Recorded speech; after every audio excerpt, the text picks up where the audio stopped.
Welcome back to the Accessible Art History YouTube channel. In this week's video, we are going to explore 5 must-see masterpieces at the Museum of Fine Arts in Boston. Founded in 1870, the MFA has over 450,000 works of art. It was hard to narrow it down to just 5, but I believe that these works are extraordinary and deserve the spotlight. So to see them and learn more, keep on watching. Before we dive in, however, it's important to establish the history of the museum. The Museum of Fine Arts was founded in 1870, originally located on the top floor of the Boston Athenaeum. Local artist Francis Davis Millet founded an art school associated with the museum, and he appointed Emil Otto Grundmann as its first director.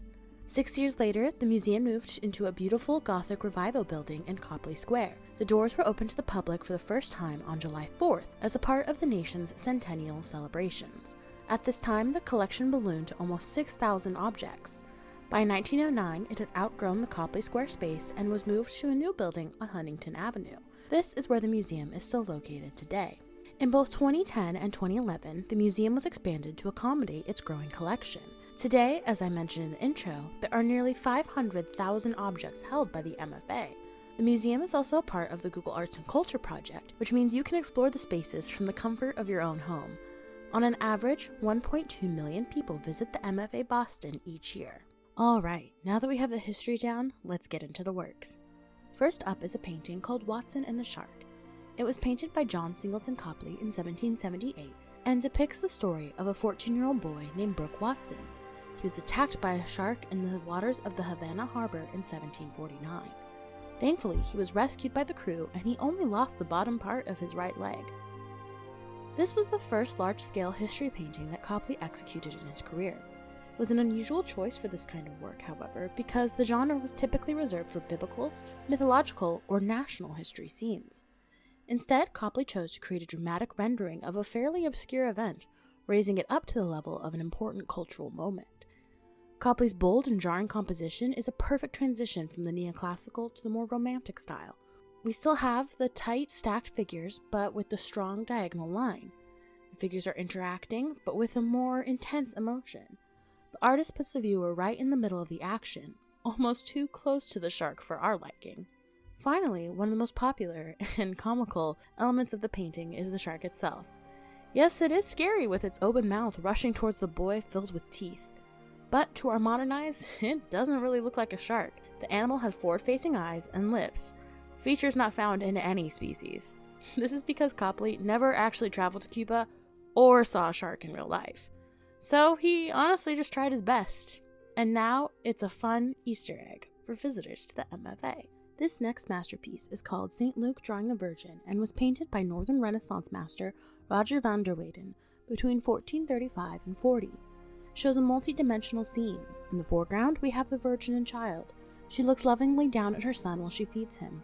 St. Luke's brow is furrowed in concentration as he works on sketching the moment. Outside of the building, we see a couple walking outside near a river.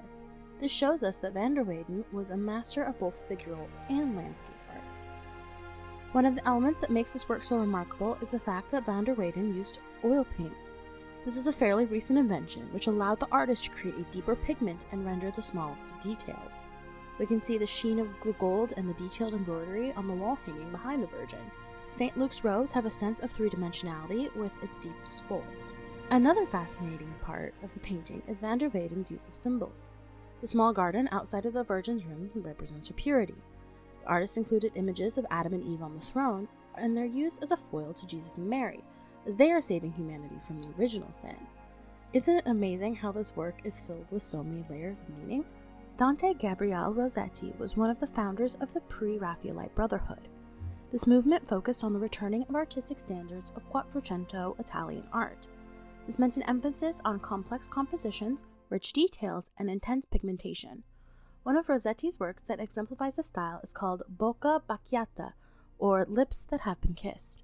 He painted it in 1859 using one of his favorite muses, Fanny Cornforth. She has pale white skin and thick, wavy red hair. Placed against a wildflower background, Fanny stares off into the distance. Besides the elements I just discussed, viewers can tell that this is a pre-Raphaelite work through a few other details. Firstly is Rossetti's careful attention to the model's jewelry. We can see each piece's elements, including the fine gold work and pearls. The artist used deep jewel tones throughout the piece, another hallmark of the Preraphaelites. One fun fact about this piece: the title comes from a line from a book called the Tutankhamen. It was written by 14th century Italian author Giovanni Boccaccio. The line reads, "Bocca Baciata non perde ventura, anzi rinnuova come fa la luna," or, "The mouth that has been kissed loses not its freshness, still it renews itself even as does the moon." The Slave Ship, painted by J.M.W. Turner in 1840, is one of the most jarring works in the MFA's collection. It shows a large ship trying to sail through a violent storm. If the viewer looks closely at the waves, there are several people fighting for their lives. This was no accident. They were thrown overboard. This painting depicts the story of a ship called the Zong. It was a British slave vessel, and in 1781, its captain ordered slaves thrown overboard because slaves that died from natural causes weren't covered by insurance. It was a horrific event that helped start the abolitionist movement in Great Britain.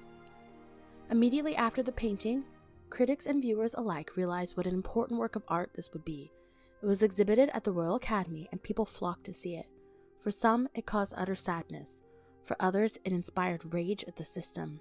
In fact, the Royal Academy show coincided with an international abolitionist exposition.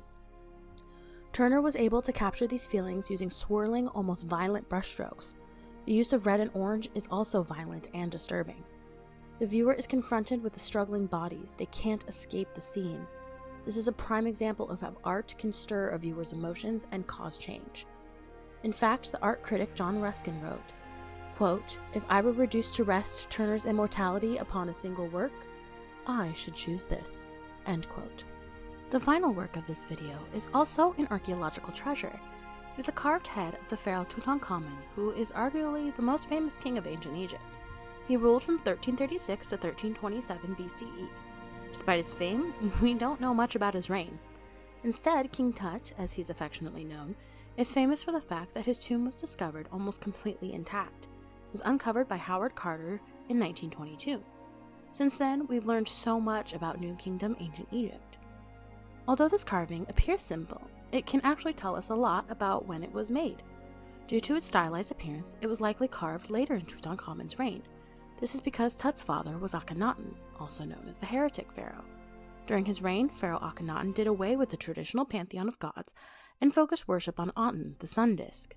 Art during this period was distinctive with exaggerated features and lots of curves. This portrait of Tutankhamen is far more similar to the traditional style of ancient Egypt. Analysis shows that the crown of the sculpture was once painted with gilt gold and blue, so in antiquity it would have looked like the famous mask. The Museum of Fine Arts in Boston is a fantastic institution with a varied, interesting collection. I hope you've enjoyed this trip through it. Unfortunately, I don't have the time to examine all 450,000 works, but I am covering a bonus 6th work over on Instagram at Accessible Art History, so make sure to check it out.